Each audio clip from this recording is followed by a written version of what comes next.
But I think sometimes, don't you agree, we need to be careful when asking the what would Jesus do questions too, because we've got to contextualize that. His mission was as the Messiah to go to the cross, right?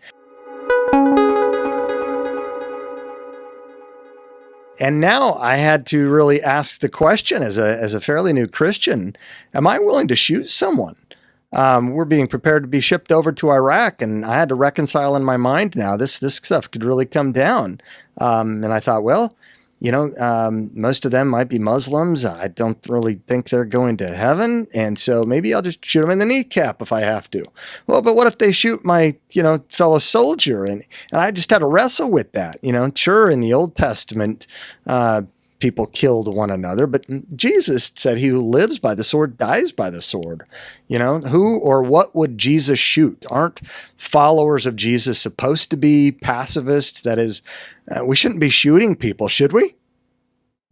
So it's an interesting question. I've just published a paper on this topic in a peer-reviewed journal, and I look at a specific passage in Luke 22:36. Jesus tells his followers to sell their cloak and buy a sword. Now, the whole context of that passage, it's the Last Supper.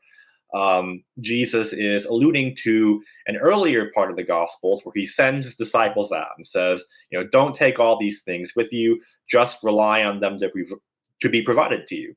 But at this time, he is talking to his disciples and he says, basically, look, all the special providence you enjoyed while I was with you is soon going to come to an end. The scripture is going to find its fulfillment. I'm going to be crucified and you'll be on your own.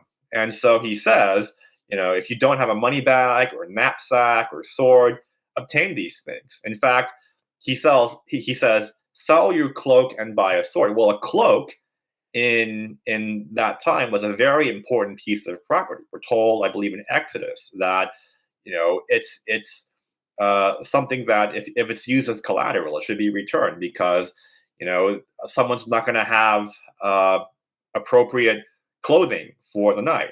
And so the importance of a sword is sandwiched in between all these different other items to show that it's our responsibility to be self-reliant, to have a money bag, to have a knapsack, and to have a sword. These all address different parts of taking care of ourselves. And so Jesus is explicitly encouraging his disciples in that passage to take necessary measures to defend themselves, buying a sword. Now, the common response to that will be, well, Jesus rebukes Peter for using the sword. Right. He lives by the sword, will die by the sword. But notice what Jesus is saying when he rebukes Peter. He says, and there's each gospel portrays it differently, but Jesus says, put your sword back in its place, implying that there is a place for the sword. Now, when Jesus says, he who lives by the sword dies by the sword, he's not sort of unilaterally condemning swords. He's saying, he who lives by the sword will die by the sword. And in that context, what is going on is that the disciples, Peter namely, is trying to interfere with God's plan for Jesus by taking things into his own hands. And that's what Jesus is speaking out against. He's not speaking out against the use of swords. Otherwise, he wouldn't have instructed his disciples to obtain a sword.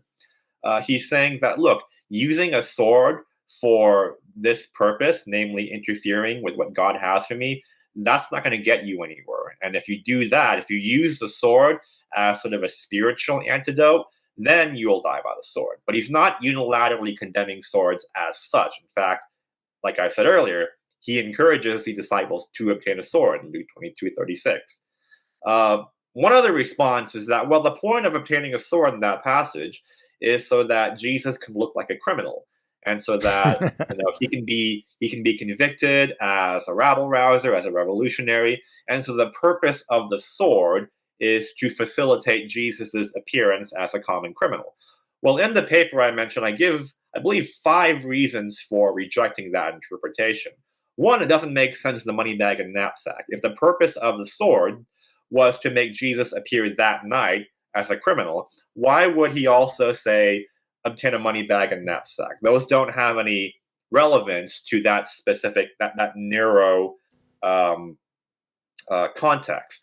it's a more plausible interpretation that in referring to the money bag, knapsack, and sword, he's referring to self-reliance in general at a future time when he's no longer there. Plus, it also fits the timing. Jesus is telling his disciples during the Last Supper to obtain a sword. Well, who's going to have a sword around to sell at that time?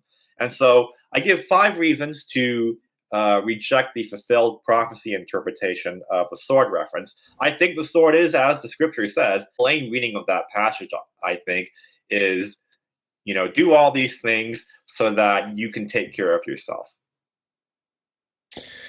Yeah. When we ask the question, what would Jesus shoot or who would he shoot? We might respond back, well, he wouldn't shoot anyone. Had he a weapon like that, he probably wouldn't. He wouldn't take the sword. But I think sometimes, don't you agree, we need to be careful when asking the what would Jesus do questions too, because we've got to contextualize that. His mission was, as the Messiah, to go to the cross, right? And there are other things he wouldn't do either. He wouldn't have sexual intercourse, unless maybe he was the Mormon Jesus. That was my background. But, that doesn't mean that Christian fathers or non-Christian fathers, that God doesn't approve of sexual intercourse.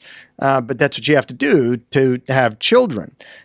So just because we can't affirm everything the way that Jesus might do it, we have to contextualize that too. And I appreciate you putting context into understanding the Bible.